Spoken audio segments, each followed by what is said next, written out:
Hello दोस्तों, नमस्कार। मैं दिलीप कुमार यादव। आप सभी लोगों का ऑप्टिमम एजुकेशन गाइडेंस पे स्वागत है।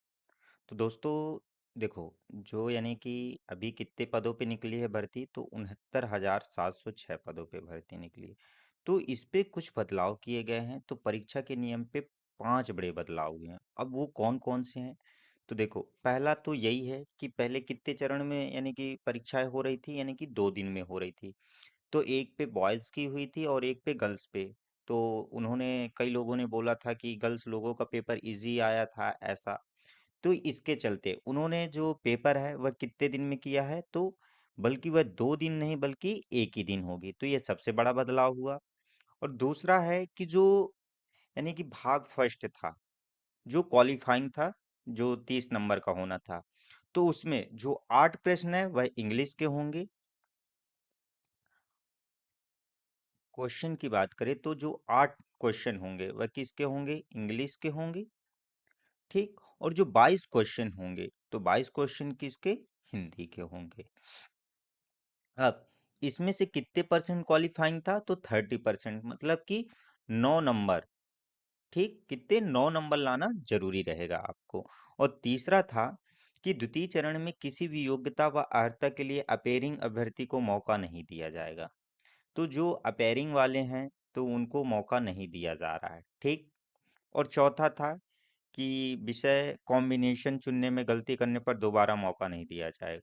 तो इसलिए आप लोग सोच समझ के यानी निर्णय लीजिएगा कौन से विषय रखना है, कौन से क्या। ठीक। तो एक बार ही ये आप लोग ने डिसीजन लेना। और पांचवा है कि जो भाषा का पेपर क्वालिफाई रहेगा, भाषा सेकंड में जब टाई होगा तो भाग 3 के अंकों के आधार पर मेरिट बनाई जाएगी। ठीक। मतलब कि अगर आप लोगों के जैसे किसी का सेम रहेगा, तो जो मेरिट बनेगी वह मेरिट किसके आधार पे बनेगी? तो जो भाग 3 के अंक रहेंगे। भाग 3 में कौन रहेगा? जो अपना मेन सब्जेक्ट रहेगा। मेन सब्जेक्ट है भाग 3 में कितने नंबर का? 80 नंबर का है।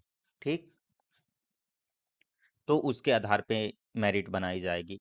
और जो अतुल प्रसाद उन्होंने चेयरमैन हैं, उन्होंने एक बात और कही है। देखो, 69,706 पदों में तो भर्ती निकली ही निकली है, लेकिन बताया गया कि जो यानी कि जो अभी भर्ती चल रही है उनमें से भी अगर 50,000 रिक्त पद रह गए भी, तो इसमें से जुड़ेंगे। तो जो अभी भर्ती चल रही है, अगर उसमें 50,000 पद रह गए, तो वो भी किस में जुड़ जाएंगे? इसी में जुड़ जाएंगे। तो कुल मिला के कितनी हो जा रही है? मतलब कि 1,20,000, 1,19,706, तो वही लगभग 1,020, 1,20,000 के समथिंग पहुंच रहा है ना। तो मतलब जो भर्ती होनी है यानी कितने दिनों के लिए, कितने पदों के लिए? तो 1,20,000। तो कितने पदों के लिए? तो 1,19,000। ठीक। अब जो रजिस्ट्रेशन है, तो रजिस्ट्रेशन तो 5 तारीख से स्टार्ट हो जाना है, यानी कि मतलब कि आज से रजिस्ट्रेशन स्टार्ट हो जाएगा।